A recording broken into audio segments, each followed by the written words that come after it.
Alors, bienvenue dans notre série intitulée Introduction à l'économétrie avec le logiciel R.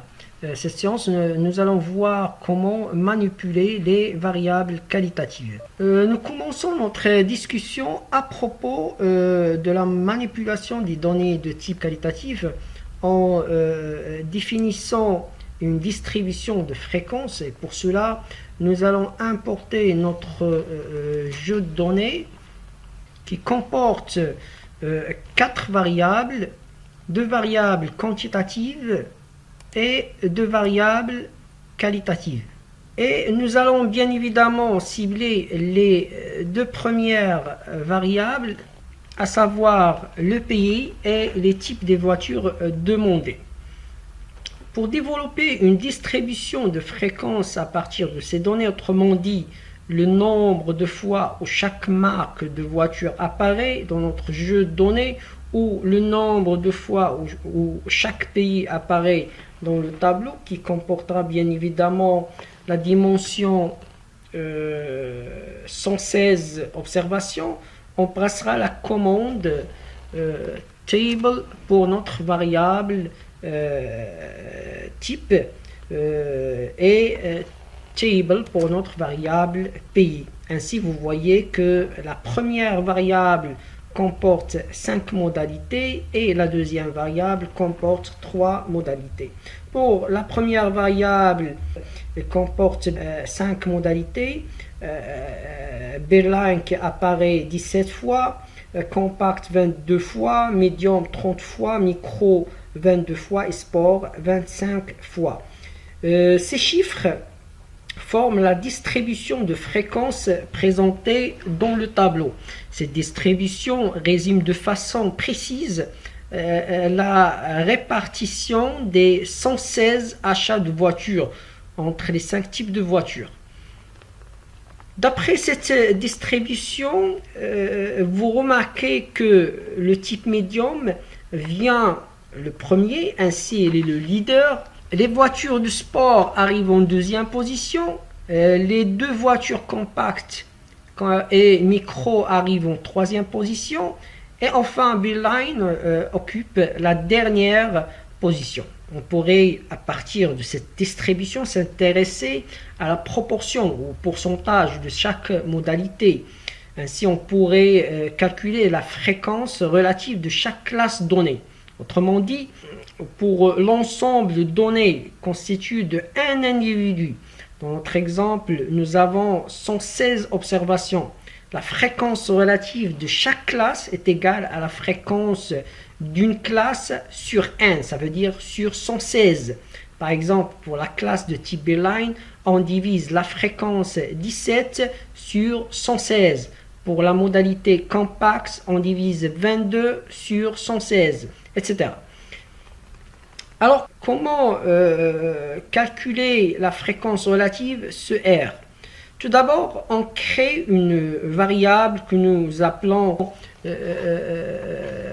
table, ça veut dire table, et puis nous pouvons calculer la somme des fréquences en exécutant la commande sum of notre variable table nommée, ce qui donnera bien évidemment 116 qui représente le nombre total d'observations. Ainsi, de façon plus simple, nous appliquons l'opération arithmétique s'effectuant élément par élément ce R en exécutant la commande table sur la somme de notre variable type, ce qui affichera les distributions de fréquences relatives. Et vous voyez que la fréquence la plus élevée est de type médium, qui est égale à 0,25.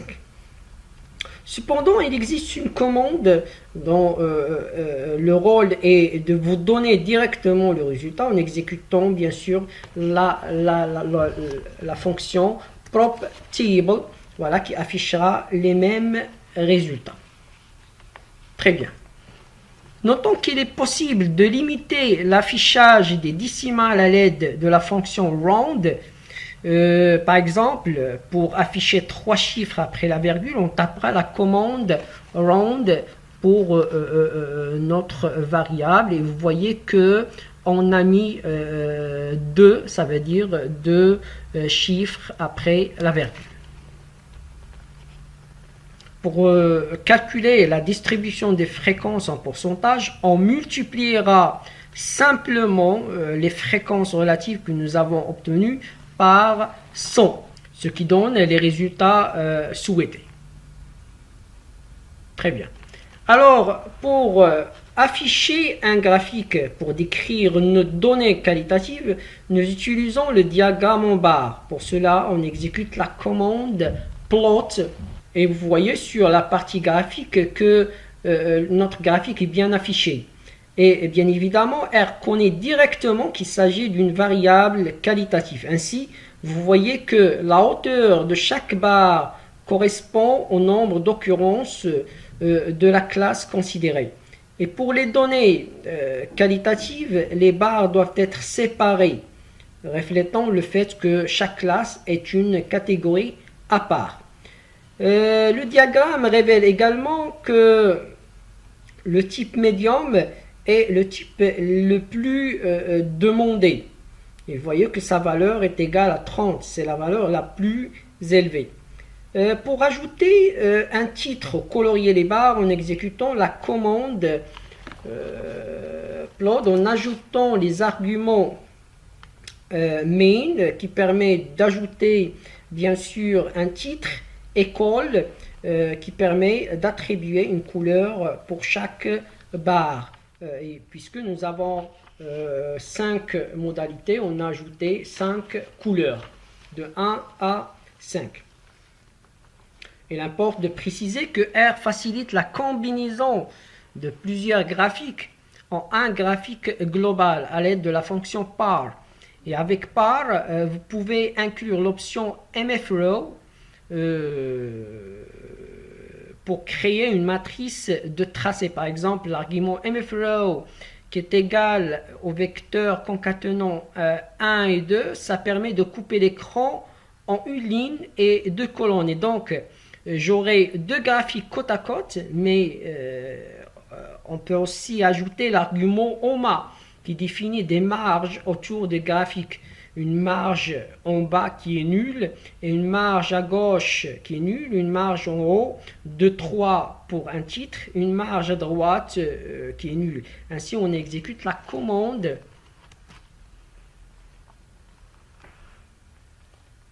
et vous voyez que les 2 graphes sont affichés côte à côte. On peut même zoomer pour accéder à une vision plus claire des 2 graphiques. Et pour revenir et afficher un seul graphique, on exécute la commande par MFRow qui est égal au vecteur concatenant 1 et 1. C'est un argument qui permet d'avoir un graphique avec une ligne et une colonne. Et OMA qui est égal RIP de 0 à 4. Ça veut dire que la marge est toute nulle à l'aide du vecteur RIP 0,4 qui va mettre un 0 sur chacune des marges. Le diagramme circulaire est un autre moyen graphique permettant de présenter les distributions de fréquences relatives et en pourcentage de données qualitatives.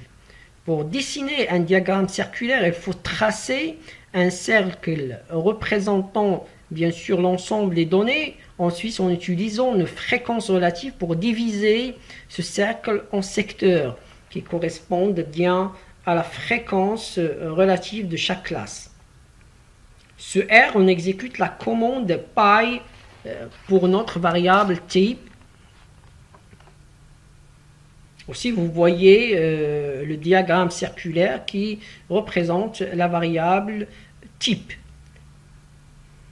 On peut aussi ensuite jouer avec d'autres paramètres pour améliorer la camembert en ajoutant des labels. Ainsi, vous voyez, vous pouvez exécuter la commande pi en ajoutant l'argument label.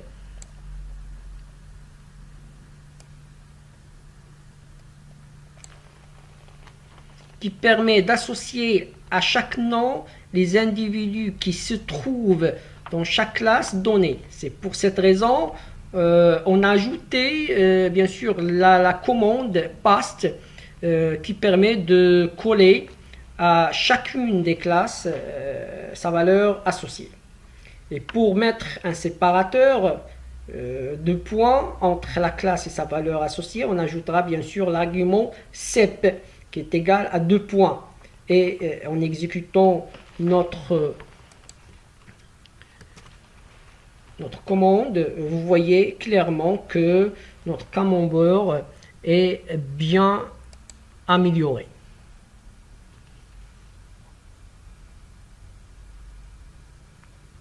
Notre séance est achevée. À bientôt.